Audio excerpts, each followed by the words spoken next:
압도적 재미 매불쇼. 자, 외교 이슈가 지금 가장 뜨겁습니다. 네. 국내외적으로 아주 뜨거운데요. 자, 저분은 누군데 저 우리 사무실 다 부시고 다니는 거야? 왜 이렇게 발로 차고 다니셔? 의원님 보좌관이에요? 아닙니다. 네. 누구셔요? 우리 의원님 보좌관. 의원님 왜 그 사무실 다 부시고 다녀요? 저분은 뭔데? 앉아 계세요, 저분. 네. 열정을 가지고 열정입니다. 열정. 예. 자, 그러면 지금 출발합니다.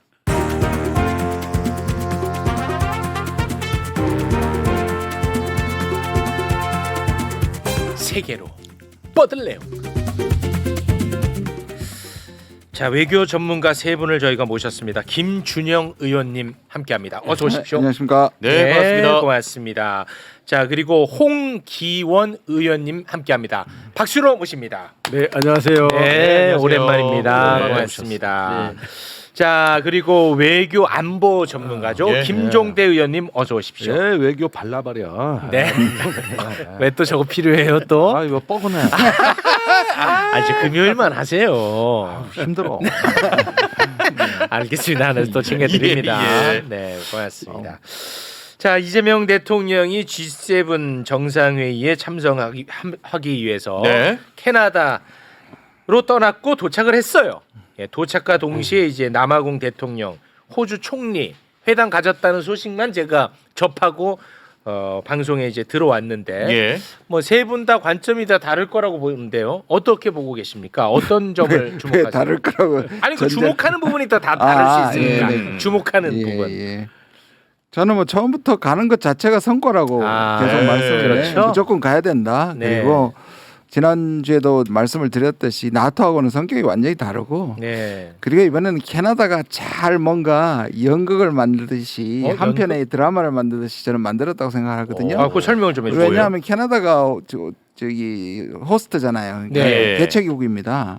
그 캐나다가 어떤 캐나다고 그 캐나다의 지금 수상이 어떤 수상이냐 보면 트럼프에게 압박을 가장 많이 받았고 최초로 받았고. 네, 그리고 그다음에 들이받았잖아. 51번째 주지사라고. 네. 그랬고 그것 때문에 사실은 질 뻔했던 선거를 거의 더블 스코어를 차지하는 것을 역전해서 했단 말이에요. 네. 그리고 나토는 누가 되든지 선거에 누가 되든지 초청장이 이미 날라와 있었고 G7은 이재명 당선이 되고 난 뒤에 3일 후에 이재명 대통령이기 때문에 초청하는 겁니다. 예를 들어서 김문수였다면 초청을 못 초청 안 받아. 했을 가능성이 매우 많습니다. 그거 왜 그런 거예요? 왜 그러냐면 네. 윤석열이 그랬거든요. 한 달 반이 있는데도 못 받아냈잖아요. 독일 가는 거. 맞아. 독일 실패했어요. 일본에서만 초청 받았죠. 그렇죠. 일본에서는 우리가 일본한테 일 양보를 크게 하는 바람에 그렇지. 그냥 애따 가져라였어요. 네. 이명박 때도 일본 갔고. 음. 근데 그러니까 이거는 이재명 대통령이기 때문에 불렀고요. 두 가지 문제입니다. 하나는 민주주의 성공 사례입니다. 예. 지금 지난주에 미국 전역에서 지금 노 킹스라는 네. 트럼프의 이 권위주의와 독재에 대한 반대 시위가 일어났잖아요. 그렇습니다. 캐나다도 거기에 주목하고 있고 아. 지금 사실 G7은 자유진영의 꽃이잖아요. 그렇죠. 그런데 사실 그 핵심이라고 할 수 있는 미국이 민주주의가 망가지고 있고 아유. 그런데다가 자유무역이라는 국제 질서를 미국이 만들어 놓고 그거 지금 망가뜨리고 붕괴시키고 있거든요. 있잖아요. 그렇다면 이재명 대통령이 가는 것 자체가 이거는 기획된 것이다. 예. 그리고 또 하나 더 있습니다. G7인데요. 이 초청 국가도 그러니까 원래 멤버가 아닌 초청 국가도 7입니다. 그것도 기획했습니다. 예. 거기에 우크라이나 빼고는 전부 다 미국에 매맞는 국가들입니다. 우방국인데 보십시오. 호주, 멕시코, 인도, 남아공은 라마포사 오늘 만났죠. 예, 우리 대통령이 처음 만났는데 이재명 대통령 만난 사진 좀 올려주세요. 너무 잘 만났어요. 이분이 잘 또 만났어요. 왜냐하면 이분이 또 트럼프하고 정상회담에서 엄청나게 모욕을 당했던. 맞아. 그렇죠. 보고 잠깐 그러면은 말 나온 김에 오늘 이재명 대통령이 네. 남아공 라마포사 대통령을 만났는데요. 지난 5월 21일에 예. 저 그 남아공 대통령이 트럼프 대통령을 만났어 백악관에서. 그런데 트럼프 대통령이 남아공 대통령을 앉혀놓고 예. 앉혀놓은 다음에 가짜 뉴스를 갖고 와. 맞습니다. 그들이 만든 네네네. 그 콩고에서 발생한 살해 사건을 남아공에서 발생한 살해 사건이라고 뒤집어 씌워가지고 야 너네 나라에서 백인 농부들 지금 다 죽여가지고 백인 농부들 지금 미국으로 오고 있다 이 자스가 하면서 망신을 줍니다. 가짜 뉴스로. 가짜 뉴스로 그 장면 영상으로 보고 오겠습니다. We have many people that feel they're being persecuted and they're coming to the United States. Generally, they're white farmers and they're fleeing South Africa, and it's a very sad thing to see. Excuse me, turn the lights down. Turn the lights down. Now this is very bad. These are burial sites right here. Burial sites. Over 1,000. Of white farmers, and those cars are lined up to pay love on a Sunday morning. Oh, look, these are articles over the last few days. Death of people. Death. Horrible death. 전부 다 저기 Death. 그구들의 찌라시입니다. 저게. 실제 전날 남아공에서 백인들 이민 받았죠. 몇 명 왔어요. 뭐라고요? 백인들이 몇 명 이민을 왔다고요. 그 정치적 박해를 피해서 왔다, 살해 위협을 피해서 왔다고 이렇게 주장하는 사람들이 네. 그날 미국에 도착했어요. 그리고 네. 트럼프는 이민을 반대하면서 이 남아공 백인들에 대해서는 무조건 이민을 받아들이는 제스처를 합니다. 퍼포먼스를 합니다. 아 퍼포먼스로. 아니 그렇게 해서 본인한테 뭐가 이득이 있는 거죠? 이게 지금 기본적으로 인종주의자잖아요. 백인들한테 예, 인기 인기를 끌고 가셔야 흑인하고 백인과의 그 갈라치기군요. 먼저 이제 대통령께서 G7 가신 거에 대해서 가야 되냐 말아야 되냐, 또는 나토 정상회담에 가야 되냐 말아야 되냐 계속 이슈가 되고 있잖아요. 네. 사실 그 대선 전서부터 이거에 대한 검토가 있었습니다. 제가 이제 선대위 그 외교 쪽에 있었는데 교육중심 실효위원회. 사실 이 G7 정상회의는 취임하고 12일 후에 그러니까요. 열리는 회의잖아요. 네. 나토 정상회의는 한 23일부터니까는 20일 만에 열리는 회의인데 네. 더더구나 큰 문제는 저 인수위가 없잖아요. 그렇습니다. 예, 그렇기 때문에 정상적인 상황이라면은 가기 어려운 못 거예요. 가죠. 네. 왜냐하면 보통 우리나라 대통령이 해외 방문하려면 준비 기간만 2달 정도 걸립니다. 예, 상대 국가 의제도 협의해야 되고 호텔이라든지 저 교통이라든지 등등 준비하는데 근데 대통령 선거 끝나기 전까지는 대통령 신분이 아니기 때문에 뭘 협의하거나 결정할 수가 없잖아요. 그렇죠. 그렇기 때문에 사실 G7 정상회담도 가야 되냐 말아야 되냐에 대해서 논란이 많이 있었어요. 근데 제가 듣기로는 이 대통령 선거 전에 이미 캐나다 여기 한국에 있는 대사관 측에서 우리 쪽하고 접촉이 있었어요. 예. 근데 이번 대선은 누가 봐도 이재명 후보가 이길 걸로 예상이 됐지 않습니까?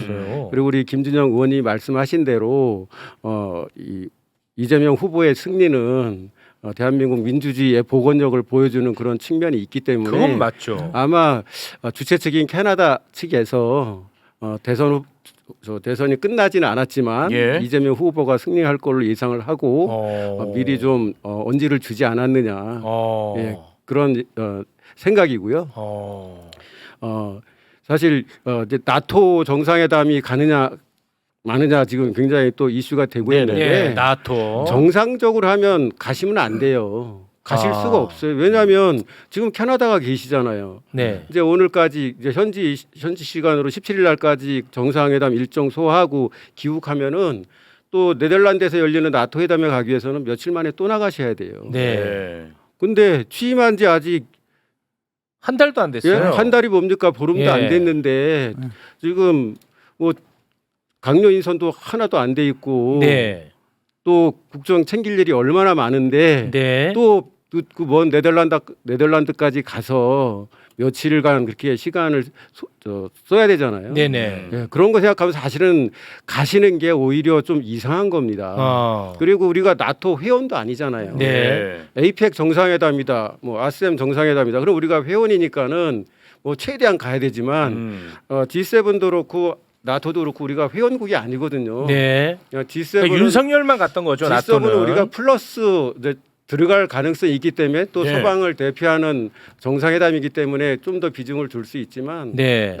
나토는 군사 동맹이잖아요. 그리고 네. 원래는 러시아에 대항하기 위한 그런 미국과 또 유럽 국가들의 군사 동맹인데 네. 거기를 이 어려운 엄중한 시기에 가는 게 맞냐? 네. 정상적으로 하면 안 가는 게 맞죠. 저는 홍기원 의원님이 계속 당내에서 저 목소리를 높여줬으면 좋겠어요. 저는 계속 나토는 가면 안 된다고 얘기를 했고. 아니 근데 또 너무 두 분 이렇게 해버리면 네. 그 이재명 대통령이 또 나도 갈 수도 있는데 아, 제 뭐 말씀은 네네. 지금은 이제 가실 수도 있다는 생각이 드는데 네. 애초에 검토한 건 그런 차원이었다는 거예요. 네네. 예, 국내 상황을 봤을 때 그리고 인수위도 없이 취임한 지 한 달도 안 되는 시기에 그 먼 거리에 있는 정상회담을 다 맞는 가시는 거는 말씀인데. 무리한데 어. 지금 이제 나토 정상회담을 갈지 말지에 대해서도 고민하고 계시다고 이제 듣고 있는데 그 대한민국 언론 지형이 어쩔 수 없잖아요. 그거는 언론하고 벌써 관계 공개하기 없어요. 시작했어요. 예. 네. 안 가면 언론하고 안 관계 된다. 없이 관계 없어요? 이제 가는 게 국익에 도움이 되느냐 네. 아니냐 그걸 가지고 고민한다고 봐야죠. 네. 예. 언론에서 예를 들면 안 가면 큰일 나니까 간다 이런 관점에서 검토하는 게 아니고 예. 지금 사실 국제 정세가 엄청 복잡하잖아요. 네. 트럼프 대통령은 G7 회담 가서도 이스라엘과 이란 그런 무력 충돌 때문에 중간에 네, 일정을 조기기구. 중단하고 귀국할 정도로 복잡한 상황인데 네. 이런 상황에서 우리가 나토 정상회담에 초청을 받았을 경우에 가는 게 맞냐 아니냐 이거는 순전히 국익 관점에서 판단해야 되는 거지. 네 맞습니다. 그걸 안 가면은 뭐 서방을 척지는 거다 이렇게 프레임을 씌우는 거는 전혀 안 그거는 맞다고 안 돼. 봅니다. 근데 이제 네. 이런 거죠. 예. 물론 말씀하신 것처럼 괜히 압박하는 게 아니고요. 네. 충분히 변명 가능하고 충분히 합리적으로 이해 가능한 나토잖아요. 예. 지금 G7도 무리해서 온 걸 알고 나토 국가에도 그러는데 지금 이제 뭐 언론 프레임이 아니라 저쪽에서 얘기하는 건 뭐냐면 저는 계속 이제 이거를 정례화하고 있잖아요. 계속 지금 IP4라 그래서 인도태평양 4라 그래서 호주, 뉴질랜드, 한국, 일본을 거의 정식 국가처럼 취급을 하고 있고 네네. 이미 군사 안보 협력이 개별 국가와 지금 이루어지고 있어요. 우리도 11개 분야에서 이루어지고 있단 말이에요. 예. 한 번쯤 저는 이 정부가 오히려 이 EU와 나토와 아시아의 이 동맹을 연결시키려는 미국의 의도를 조금 더 확인해 보고 한 번 정도는 빠지고 예. 그다음 이걸 살핀 다음에 내년에 상황에 따라서 갈 수도 안 갈 수도 있기 때문에 네네. 그런 부분에서 검토해 주시면 좋겠다. 네. 네. 무슨 뭐 말씀인지 알 것 김준영 같습니다. 의원님은 이제 야당 의원이시니까 예, 그렇게 아, 얘기하실 손을- 수도 있고 손을 아, 딱- 네. 야 야당으로 꼬시네. 야 야당으로 성격 규정을 야당으로. 내가 보기엔 더 여당 같아. 울트라 여당, 울트라. 저는 이제 여당 의원 입장에서 그리고 사실 민주당의 유일한 외교관 출신 의원이에요. 원래 2명 있었는데 네. 한 명 저 가셨죠. 제 바로 옆자리에 앉아 계시던 위성락 의원님이 이제 이번에. 국가안보실장으로 가셨잖아요. 그렇죠, 그렇죠. 예, 그래서 서로 간에 이제 네. 그 우리가 대선에서 승리하면 네. 향후에 그 외교안보 정책을 어떻게 가야 할지 네. 그리고 이 G7이나 나토 정상회담 어떻게 우리가 해야 할지 이런 네. 것들 좀 의원님이 얘기하고 장관으로 그랬는데 가시면 되겠네요. 저는 이제 국회에서 네. 우리 이재명 정부가 잘 성공할 수 있도록 외교안보 예, 측면에서 좀 아유, 뒷받침하는 아이고. 역할을 하도록 여기도 하겠습니다. 전화 기다리시는 분. 네. 지금 이재명 정부의 외교안보 기조가 구익 중심 실용 외교예요. 아, 그렇죠. 예, 제가 구익 중심 실용 외교위원회 이제 공동위원장으로 일했었는데 네. 아무튼 나토 정상회담을 가시느냐 아니냐 이것도 네. 국익 관점에서 가는 게 도움이 예. 되느냐 네. 그렇지 않으면은 그거보다는 국내에 남아서 아유, 내정에 그럼요. 더 열심히 하는 게 도움이 네. 되느냐 이런 관점에서 네. 고민하고 판단할 걸로 봅니다. 맞습니다. 한 가지만 G7에서 전 트럼프가 집에 간 거는 미리 기획됐다고 봅니다. 애초에 갑자기 간게 아니고요? 네, 저는 갑자기 갔다고 왜 생각하지 그렇게 않습니다. 말씀하시죠? 원래 G7을 싫어했고요. 저 유명한 사진 있지 않습니까? 메르켈 때 혼자 책상에 혼자 있고 앉아있고. 혹시 아. 그게 준비가 그 왜 됐나요? 그런 거죠? 왜 무시하는 거죠? 저 굉장히 유명해진 사진인데요. 보시면 저거 뭐야 저거? 이거? 이거 2018년에 첫 번째 임기 때 G7 가기 싫다 해가 가서 어. 거기서 계속 문제를 일으키면서 저런 식으로 지금 보시면 아베 있고 그다음 메르켈 있고 메르켈 발 뒤에 마크롱 있잖아요. 기본적으로 다자주의를 싫어합니다 트럼프는. 아. 그리고 이번에도 가기 싫어했고요. 캐나다니까 더 싫어했고요. 갈 때 거의 헬리콥터 저공 비행하면서 무력 시위하듯이 들어갔어요. 그래요? 예. 그게 지금 한국 언론에 잘 안 나오는데 갈 때는 저렇게 또 야반 도주하듯이 가버렸습니다. 물론 이란하고 지금 이스라엘이 급해지긴 했는데 예. 저게 지금 계속될 가능성이 있고 자기 없다고 거기서 업무 봐도 되거든요. 아니 그러니까 다자주의를 싫어한다는 게 내가 1등이라는 거예요? 아니면은 아니, 왜 보시면 싫어하는 거예요? 기본적으로 트럼프는 네. 힘을 바탕으로 1대1로 1대1로 해서 뭔가를 얻어내겠다. 각계격파. 여러 명 만나는 거 싫어하는구나. 그냥. 예. 또 있어요. 그게 하나가 있고 또 하나는 미국이 주도했던 그 다자 이슈들이 있어요. 기후 위기, 그 다음에 인권, 이민, 그리고 무역 자유화 이런 예. 것들을 미국이 주도해서 다 끌어왔는데 지금 트럼프는 그거를 다 다 없애는 뒤집는 거예요. 정책을 뒤집어야 하고 되니까. 있잖아요. 그게 음. G7이나 또는 많은 서방 국가들이 기존의 그런 질서를 중시하는데 트럼프는 그걸 다 깨고 반대로 가려고 그리고 하니까. 또 있어요. 그러면 공동성명에 사인하고 가면 되잖아요. 안 네. 한다고 그러고 갔거든요. 그게 뭐냐 하면 기본적으로 관세 지금 미국 빼고는 전부 다 지금 관세에 대해서 반대하는 국가들이. 네. 예. 그러니까 그거 보기 싫은 거예요. 그러니까 얘네들이 그 힘 합쳐 갖고 이렇게 행여나 또 그러니까 나빠가면 일대 다잖아요. 싫어. 완전히 일대 다잖아요. 아. 근데 1대1로 하면 얘네도 꼼짝 못 한다는 꼼짝 생각을 못 갖고 네. 있구나. 그래서 저는 일부러 갔다고 생각합니다. 물론 뭐 그럴 이유도 가능- 있긴 하지만. 그럴 가능성이 있다고 생각합니다. 가버려? 아. 대단하다. 전에도 갔었어요. 아니, 처음이 아니에요. 아, 근데 그래요? 사실 그 미국에서 처음 나온 뉴스는 G7에서 이제 이스라엘 이란 문제에 대한 공동 성명에 미국은 동의하지 않았다, 참여하지 않았다 그랬는데 예. 지금 가장 최근 뉴스는 또 거기 서명했다고 그렇게 발표가 됐더라고요. 그래서 어느 게 맞는지 지금 김준영 의원님 말씀하신 대로 네. 다자주의가 싫고 또 캐나다가 싫어서 그렇게 했는지 네. 아니면 정말로 이스라엘 이란 간의 그런 무력 충돌이 워낙 심각해서 그런지는 좀 두고 봐야 되는데 네. 지금 트럼프 귀국 발표한 이후에 이스라엘에 있는 모든 미국 대사관 추용사관의 그 외교관들은 재택근무하도록 발표했답니다. 그리고 트럼프가 또 그 SNS에서 테헤란에 있는 사람들은 다 피신하라고 이렇게 발표했잖아요. 예. 네, 그런 걸 보면 이스라엘 이란 문제에 대해서 심각함을 느끼고 네. 돌아갔을 알겠습니다. 가능성도 있어요. 자, 그러면 자연스럽게 예. 이란 이스라엘 이야기로 넘어가면 될까요, 의원님? 괜찮겠습니까? 네, 알겠습니다. 와, 근데 이거 오늘 이 영상 보고 저 굉장히 놀랐는데 어제 뭐 앞부분은 저희가 좀 다뤘거든요. 네네네네. 네. 이스라엘이 이 방송국 그거 말씀하시는구나. 예. 생방송 그 앵커가 중에. 이스라엘이 생방 중이던 이란의 국영 방송을 예, 봤어요. 폭격을 해버렸어. 근데 그게 영상으로 고스란히 생방 중이었으니까 네네네. 고스란히 담겨 있더라고요. 소리까지 나가면 이게 노딱이 붙어가지고 네. 소리는 저희가 주겠습니다. 예.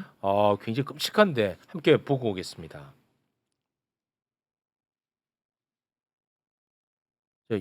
이스라엘을 성토하고 있었어요, 저 생방이. 파편. 근데 저렇게 네. 와 폭격.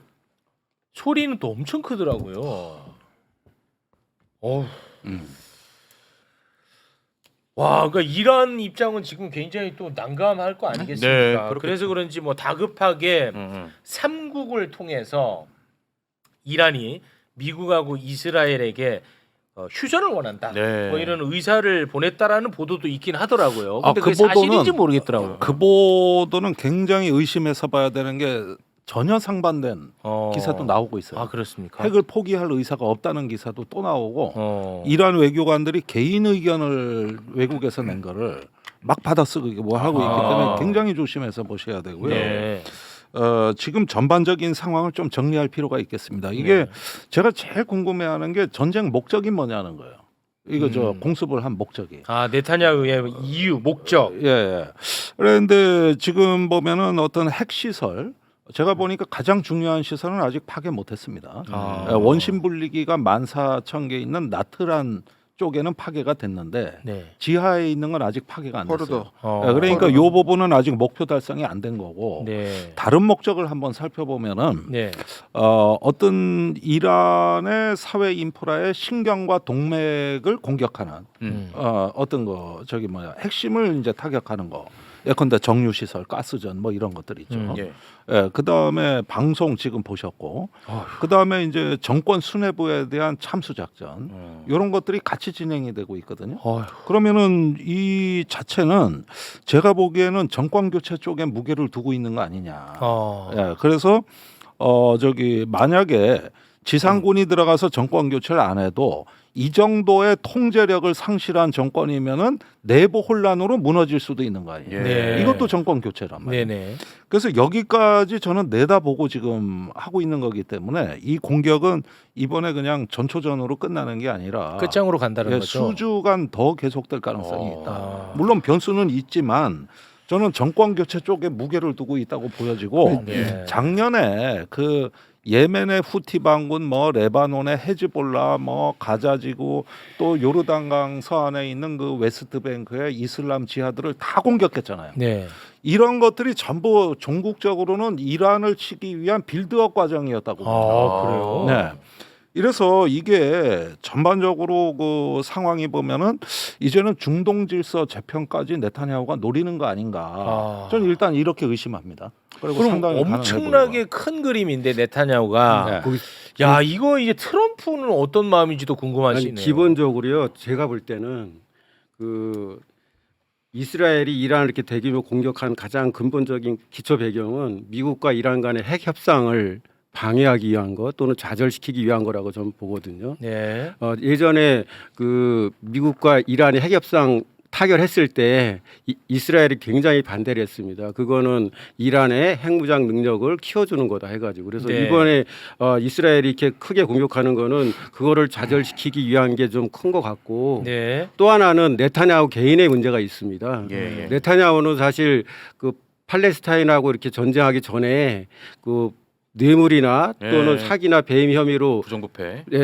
재판받게 돼 있었거든요. 그렇습니다. 근데 팔레스타인 그 침공 문제를 해가지고 지금 예. 그게 덮어졌는데 이번에 이렇게 판을 더 키우면서 정권도 계속 유지하고 본인의 그런 사법 처리도 피할 수 있는 네. 좀 시간을 벌려고 하는 그런 예. 의도도 처음에 좀 깔린 게 아닌가. 네. 지금 여기 결국 트럼프 팩트인데요. 네. 지금 말씀하신 두 분의 사실상 두 가지 다 들어있고 개인적인 이유가 있고 그다음에 기본적으로 20년 전부터 왜냐하면 일단 이스라엘은 중동에서 가장 미래 위협이 될 국가로 이란을 꼽고 있습니다.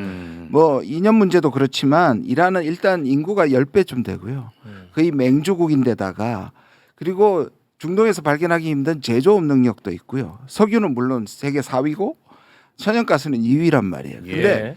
미국이 여기에 그러니까 20년 전부터 핵을 제거해야 된다고 했는데 그게 장애물이 바로 오바마였습니다. 오바마가 핵 협상을 통해 가지고 좌절시키려고 그랬는데 3년 후에 등장한 트럼프가 그걸 바꿔줍니다. 폐기를 해버립니다. JCPOA라는 합의를 폐기를 했는데 예. 갑자기 이번에 트럼프가 다시 협상 카드를 꺼낸 거예요. 그러니까 네타냐후에게는 제거한 줄 알았는데 다시 어찌 됐든 그러니까 이란은 뭐냐 하면 핵을 포기하고 핵무기를 포기하겠지만 핵의 평화적 이용에 그 정도를 허용해 달라는 것을 지금 거의 협상할 것 60일을 협상 기한으로 줬는데 그게 끝나는 게 6월 12일입니다. 근데 그때까지 협상을 못 했어요. 예. 네. 이스라엘 공습이 13일입니다. 곧 딱 기다리는 거 하고 바로 때려버렸고요. 네. 트럼프는 여기서 잘된 공격이라고 했잖아요. 네. 트럼프는 뭐냐면 이란이 말을 안 들으니까 전쟁을 일으켜서 이스라엘이 치기해서 이란이 곤란하게 된 틈을 타서 너 지금 죽기 전에 빨리 협상해 라는 겁니다. 예. 아. 그러니까 이란은 지금 그럼 트럼프 입장에서 이란이 말 안 듣는 게 어떤 거라고요? 협상 안 했으니까요. 아. 그거를 포기 안 했으니까 아. 자기 업적을 하려면 예. 그러니까 이스라엘의 공격이 아니라 자기가 협상을 이끌어내서 협상 핵을 타결을 말씀 타결을 말하는데 60일 안에 말을 안 들었잖아요. 아. 그래서 사실은 암묵적으로 그 그러니까 네타냐후의 공격을 승인했을 것이다. 아. 이게 미국에서 봅니다. 아. 여기 지금 장난치고 있는 겁니다. 트럼프가. 트럼프의 장난질로 보시는 네. 겁니다. 실제로 그 트럼프가 이번 건에 대해서 입장을 낸 게 있는데요. 잠깐 영상을 좀 보고 오겠습니다. But I'd say Iran is not winning this war, and they should talk, and they should talk immediately before it's too late. 요 말하는 거 보면 약간 좀 이란을 압박하고 그런 이스라엘을 거군요. 편드는 듯한 모습이에요. 예. 그러니까 트럼프의 장난질에 지금 둘은 이런 거잖아요. 이란은 온갖 굴욕을 감수하고라도 협상이 임하면 이스라엘은 때리는 명분이 없어집니다. 왜냐하면 미국이 돕지 않고 아까 말했던 그 포르도라는 농축 기지는 지하 800m입니다. 예. 그런데 미국의 벙커 버스트라는 폭탄 외에는 절대로 파괴할 수 없습니다. 지금 이스라엘이 가지고 있는 무기로는 거기를 공격할 수가 없습니다. 그래서 언제든지 그것만 감고 있으면 이란은 향후에 할 수 있다고 생각을 합니다. 네. 그래서 아니 그럼 핵 협상에 이란이 원하는 게 핵심이 뭐예요? 아니 이제 평화적 핵 이용에 그렇죠. 해당하는 핵 활동은 보장해 달라는 거죠. 그런데 이제 구체적으로 그게 무슨 말이에요? 원자력 발전소 우라늄 운영 뭐 이런 거죠. 농축을 더하게 해달라는 전원축. 거예요? 그래서 전원축까지 원자력 인정해달라는 발전소 아. 돌리고 네. 이런 것들은 이건 주권이다. 아. 이걸 왜 그 저기 뭐냐 협상 대상으로 삼냐 이 얘기고. 예. 그 대외 명분이고 그게 속내가 또 따로 있는 거예요? 아니 그런데 이건 항상 우리가 북한 문제를 다룰 때도 똑같잖아요. 예 이거는 항상 믿음의 영역으로 들어가기 아. 때문에 그런데 그럼 결국은 이란은 핵무장을 하는 그 단계로 가고자 하는 거네요. 그렇게 이제 의심하다 보면 의심하죠. 그런데 이거는 어. 미국은 모든 우라늄 농축 활동을 다 중단하라는 거거든. 그렇죠. 예, 그러다 보니까 이건 너무 굴욕적이다 해가지고 예. 협상이 잘 안 됐어요. 네. 예, 이게 농축의 그래서 정도가 3에서 5%가 평화적 이용입니다. 네. 그런데 지금 이란은 60%까지 지금 도달했고 네. 그 사이에 정확하게 모니터링을 하지 않으면 쑥쑥쑥쑥 넘어가요. 예. 그걸 이스라엘은 못 믿는 겁니다. 네. 그러니까 이스라엘은 이란의 그런 기반 자체를 무력화하려고 하는 거고 그렇죠. 이란은 어떻게든 트럼프하고 협상해서 최소한의 그런 능력은 인정받으려고 하는 거고 네. 그런 차이가 있는 거죠. 그 이란이 수세에 완전 몰려 있는 건 맞아요? 아 그런데 요 부분도 조금 정밀하게 봐야겠는데 네. 제가 그 저 텔아비브나 하이파에 떨어진 미사일에 대한 기사가 거의 안 나오는데 네. 매우 희귀한 저기 뉴스들이 조금 있더라고요. 보니까 이란의 주력 무기는 고체 연료 중거리 미사일인데 네. 이번에 그게 발사가 안 됐습니다. 그리고 액체 연료 미사일 위주로 발사가 돼가지고 조금 뭔가 그 발사대가 파괴됐나 이런 의심을 갖게 되는데 자 대략 그 국제 연감에 나온 기준대로라면 이란의 한 탄도 미사일이 한 1,000발 정도. 그런데 이번에 발사대가 한 3분의 1이 파괴됐다는 뉴스가 나왔단 말이에요. 그러면 나머지 3분의 2가 남은 거 아닙니까? 네. 근데 지금까지 370발을 이스라엘로 쐈다고. 그러면은 그 남아 있는 것 중에 절반을 쏜 거예요. 그러면은 추정하건대 3분의 1 정도가 생존해 있는 거죠. 근데 2,000발이라는 통계도 있던데요. 아니 그런데 보유가 거기에 단거리 미사일이 많은데 아시다시피 이란하고 이스라엘은 머니까 거리가 거리가 예. 머니까. 이게 꽤 멉니다. 한 1,000km 날라와야 돼요. 네. 자 그러면은 이거를 어떻게 쓰느냐인데 여기서 심리적 게임이 있는 게 네. 이스라엘이 이걸 요격 미사일을 발사하잖아요. 네. 아이언돔, 뭐 다윗 슬랭, 뭐 또 저 에로우 3중 체계를 갖고 있는데 예. 이걸 쏘면은 이스라엘도 요격 미사일이 소모된단 말이에요. 그러면 거기 남아 있는 숫자하고 이란에 남아 있는 숫자하고 비슷해져요? 이거 저기 한번 균형을 따져봐야 되는 거예요. 어. 그래서 이란이 이제 쓰고 있는 이 전술의 양상을 보면은 드론을 섞어서 쓰는 건데 네. 느린 드론이 가요. 대부분 격추됩니다.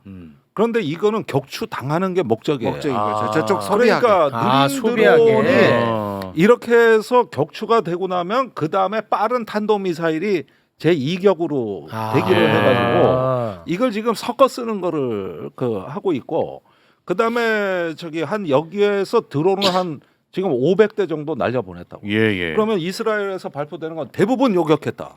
그런데 그게 바로 이란의 전략이고 그 다음에 저기고 정체불명의 드론들이 좀 날라오고 있어요. 이란 플러스 일부 저항해 축에서 발사한 걸로 보여지거든요. 그러면은 이게 소모전의 양상이 갈 수가 있는 거죠. 그렇게 되면 어떻게 되느냐? 이런 공중전도 피차 부담이 되는 거예요. 그러면 결국은 또 전투기가 가서 그거를 찾아내서 때려야 되는 이런 양상으로 되는데 이게 금방 끝날 것 같지가 않습니다. 제가 보기에. 큰일이네. 이런 어떤 그 지략의 게임이 계속되고 있다. 예. 그리고 근데- 이스라엘도 일부 피해가 발생하고 있다. 이거예요. 말씀 들어보니까 이게 더 안 좋네. 근데 이게 그냥 이스라엘과 이란 간의 무력 충돌 싸움으로만 끝나는 게 아니고 예. 지금 이제 이게 좀 더 심화되고 장기화되면은 국제 유가도 크게 오를 거예요. 그렇겠죠. 전에 그 러시아 우크라이나 전쟁이 계속되면서 국제 곡물 가격이나 원자재 가격이 많이 올랐거든요. 예. 그래서 이 건이 만약 더 확대되면은 한마디로 말해서 우리 경제에도 큰 부담 요인이 되는 겁니다. 네. 한 가지만 더 말씀드리면 네. 이번에 이스라엘의 특수작전 그거는 제가 한 번도 본 적이 없는 가장 가성비 높은 살인의 기술입니다. 어떤 게요? 이게 저기 그 정보와 특수부대가 융합을 해서 네. 빠른 시간 안에 목표만 그 정밀 정확하게 타격이죠. 때려요. 이건데 네. 이거는 저기 그 이스라엘 군이 쓰는 라벤더라는 인공지능 시스템이 있고 네. 그 이제 안면 인식도 하고 신원을 식별해 가지고 추적해서 그냥 드론이 숙소를 때려버리는 식이에요. 와. 이런 어떤 특수 작전이 됐고 와. 그다음에 1인칭 드론이 사용된 것 같습니다. 그러니까 한 명이 드론에 그 보고 폭탄을 떨어뜨리는 걸 개인이 다 조정하는 와. 이런 어떤 그 기술이 좀 사용된 것 같고 이런 어떤 그 가성비 높은 살인의 기술은 이게 이제 우크라이나 러시아 전쟁에서 처음 선보인 거거든요. 아. 그러니까 살인의 기술이 전염병처럼 퍼지고 있다. 아.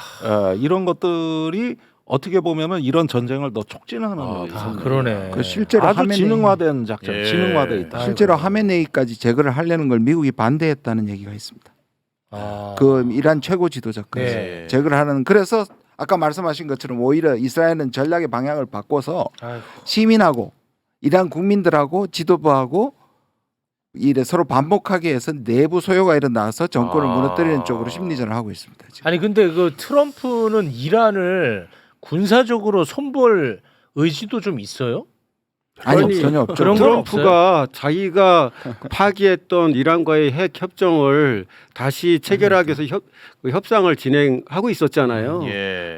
그러니까는 사실 그 의도는 크지 않았다고 근데 봐야죠. 왜 민주당 그러니까 미국의 민주당 상원에서는 의회 승인 없이 트럼프가 이란 공격 못하게 하는 법안을 발의하고 왜 그래? 난 그런 기사 보고 너무 무섭더라고요. 오히려 그 왜 그런 거예요? 그럼 왜냐하면 그거는? 이란이 예를 들어서 지금 헤즈 저기 뭐지 이 테러를 한다든지 저 호르무즈를 봉쇄한다든지 유가가 오르게 되면 공격할 가능성이 있다고 생각해서 그래요. 그때 그렇게 얘기했잖아요. 만약 이란이 그런 것들을 하게 되면 이전에 맛보지 못한 걸로 응징하겠다고 트럼프가 얘기했어요. 그러니까 이란이 뭔가 수를 쓰면은 네. 거기에 대해서는 미국한테 트럼프가 피해가 또, 오면. 응징할 수도 있어서 사전에 막기 위해서 음. 미국 민주당이 그런 법을 발의한다는 거예요. 그런데 실제로 지금 진행되는 양상을 보면은 저는 트럼프가 우크라이나를 버리고 이스라엘을 지키는 방향으로 가고 있는 것 같아요. 지금 저기 우크라이나로 향하던 저 포탄 2만 발을 빼돌려 중동으로 보냈습니다. 트럼프가. 그래요?